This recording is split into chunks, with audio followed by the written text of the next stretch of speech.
जय गुरुदेव, जय गायत्री माता और मेरा उन सभी भाई बहनों से सादर प्रणाम जो मेरी वीडियो देख रहे हैं। आइए बात करते हैं आज के टॉपिक के बारे में। आज का टॉपिक गायत्री साधना से मिलने वाले लाभ यानी श्री समृद्धि और कैसे कैसे गायत्री माता ने लोगों को समृद्ध बनाया, पैसे में, ज़मीन में, जायदाद में, बुद्धि में, हर तरह से। आइए बात करते हैं। प्रयाग जिले के छितौना गांव निवासी पंडित देव नारायण जी देव भाषा के असाधारण विद्वान और गायत्री के अनन्य उपासक हैं। 30 वर्ष की आयु तक अध्ययन करने के उपरांत उन्होंने गृहस्थ आश्रम में प्रवेश किया। स्त्री बड़ी सुशील एवं पति भक्त मिली। विवाह के कुछ काल बीत जाने पर जब कोई संतान नहीं हुई तो वह अपने आप को बंधत्व से कलंकित समझकर दुखी रहने लगी। पंडित जी ने उसी इच्छा जानकर 1.25 जप का अनुष्ठान किया। कुछ ही दिन में उसके एक प्रतिभावान मेधावी पुत्र उत्पन्न हुआ जो आजकल देव भाषा की सर्वोच्च उपाधि प्राप्त करने की तैयारी कर रहा है। प्रयाग के पास जमुनीपुर गांव में रामनिधि शास्त्री नामक एक विद्वान ब्राह्मण रहते थे। वे अत्यंत निर्धन थे पर गायत्री साधना में उनकी बड़ी तत्परता थी। एक बार 9 दिन उपवास करके उन्होंने नवाहन पुरस्चरण किया। पुरस्चरण के अंतिम दिन अर्धरात्रि को भगवती गायत्री ने बड़े दिव्य स्वरूप में उन्हें दर्शन दिए और कहा, तुम्हारे इस घर में अमुक स्थान पर अशर्फियाँ भरा घड़ा रखा है, उसे निकालकर अपनी दरिद्रता दूर करो। पंडित जी ने घड़ा निकाला और वे निर्धन से धनपति हो गए।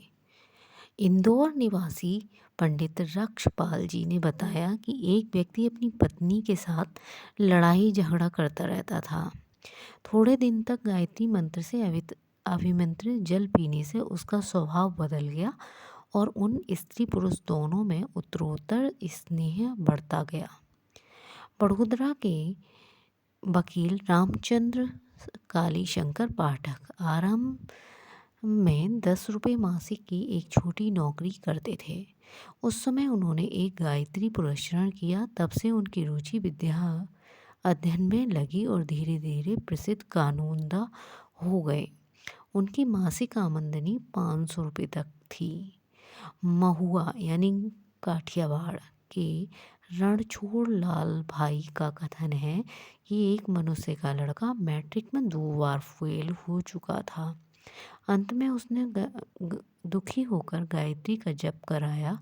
उस वर्ष उसने बहुत अच्छे नंबर पाए और बहुत प्रसिद्धि पाई। गुजरात के मधुसूदन स्वामी का नाम संन्यास लेने से पहले मायाशंकर दयाशंकर पांड्या था। वे सिद्धपुर में रहते थे और आरंभ में मासिक 25 रुपये में नौकर थे। उन्होंने हर रोज 1000 गायत्री जप से आरंभ करके 4000 तक बढ़ाया। फलस्वरूप उन्हें पद वृद्धि हुई। वे बड़ोदरा राज्य रेलवे के असिस्टेंट ट्रैफिक सुपरिंटेंडेंट हुए और ओहदे पर पहुंचने के बाद 300 रुपया मासिक उनका वेतन हुआ। उत्तरावस्था में उन्होंने संन्यास ले लिया था।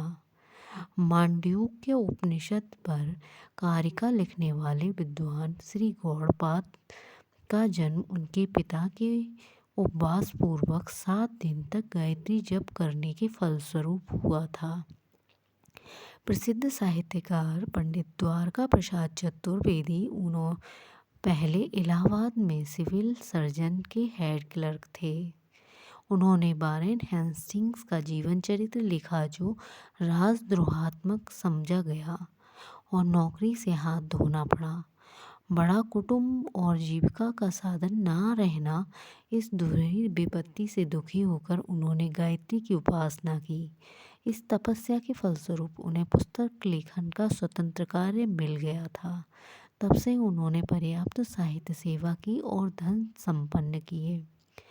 उन्होंने प्रतिवर्ष गायत्री अनुष्ठान करने का अपना नियम बनाया और गायत्री जप से उन्होंने बहुत सारे अनुभव प्राप्त किए। आज के लिए इतना काफ़ी, कल को और बात करते हैं। तब तक के लिए नमस्कार, धन्यवाद। कृपया इस वीडियो को ज़्यादा से ज़्यादा शेयर करें।